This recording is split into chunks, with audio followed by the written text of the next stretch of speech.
আপনি কি জানেন পশ্চিমবঙ্গের উপর আজ কত ঋণ চেপে বসেছে?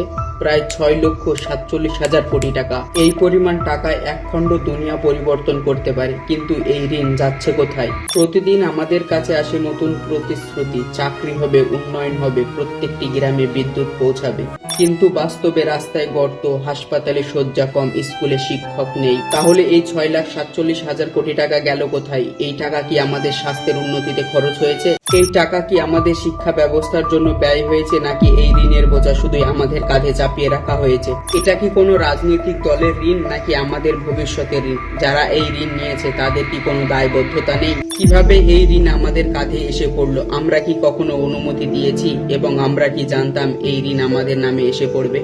6,47,000 কোটি টাকা আমাদের মনের অজান্তেই বেড়ে চলেছে এবং আমাদের আগামী প্রজন্মের জন্য অন্ধকার এনে দিচ্ছে। আমরা চুপ করে থাকতে পারি না, আমরা জানতে চাই আমাদের ভবিষ্যৎ কি অন্যের ঋণের বেড়াজালে আটকে পড়বে? এবার প্রশ্ন তোলার সময় এসেছে, এই ঋণ কারা নিয়েছে, এটাই বা কেন আমাদের কাঁধে চাপছে? পশ্চিমবঙ্গের এই ঋণ আমাদের নয় এবং আমাদের আগামী প্রজন্মেরও নয়। তাহলে কেন আমরা এই ঋণ পরিশোধ করব?